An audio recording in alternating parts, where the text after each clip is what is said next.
თავი მე-19. როცა გაწყვეტს უფალი შენი ღმერთი ხალხებს, რომელთა ქვეყანას შენ გაძლევს უფალი შენი ღმერთი. განდევნი მათ და დასახლდები მათ ქალაქებსა და სახლებში. გამოაცალკევე 3 ქალაქი შენს ქვეყანაში, რომელსაც გაძლევს უფალი შენი ღმერთი დასამკვიდრებლად. მოიწყო გზა და სამად დაჰყავი შენი ქვეყნის მიწა-წყალი, რომელიც წილად გარღუნა უფალმა შენმა ღმერთმა. იქ შეაფაროს თავი ყოველმა მკვლელმა.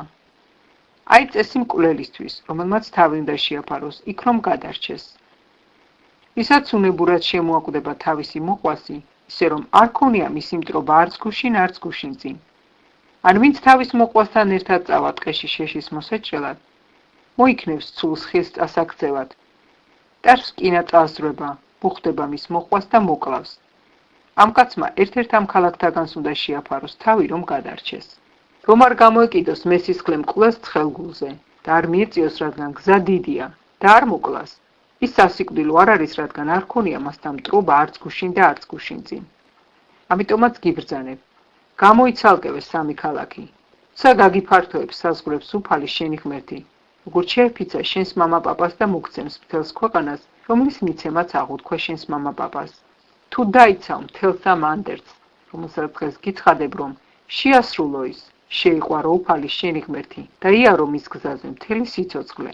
და შენ მიუმატე ამ 3-ს კიდევ 3 ქალაქი და არ დაიღვრება უბრალო სისხლი შენს მიწაზე, რომელიც წილად მოგცა უფალმა შენმა ღმერთმა და არ იქნება სისხლი შენზე.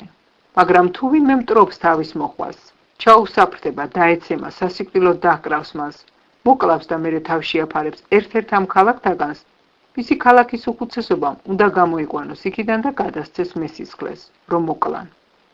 წყალობის თვალით ნუ შეხედავ მას, ჩამორეცხე უბრალო სისხლი ისრაელს და კარგი იქნება შენთვის.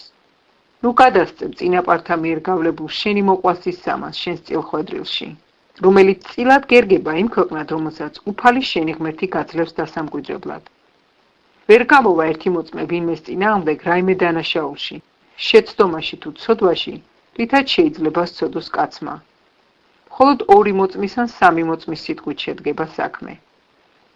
თუ გამოვა ავის მდომელი მოწმე ვინმეს წინააღმდეგ და ბრალს დასწამებს მას. წარდგეს ეს 2 მოდავე კაცი უფლის წინაშე მღვდლებისა და მსაჯულების წინაშე, რომლებიც იმჟამად იქნებიან. კარგად გამოიძიონ მსაჯულებმა და თუ ის მოწმე ცრუ მოწმე გამოდგა, ტყუილ უბრალოდ დაუბრალებია თავისი მოწმისთვის, ისე მოეკეცით მას, როგორც თავად სურდა მოგცეოდა თავის მოწმეს და აღმოფხვრე ბოროტება შენი წიაღიდან. დანარჩენებმა გაიგონ და შიში ჰქონდეთ, მაღარ ჩაიდინონ ამგვარი ბოროტის საქმე შენს წიაღში. ნუ შეიწყალებს მას შენი თვალი.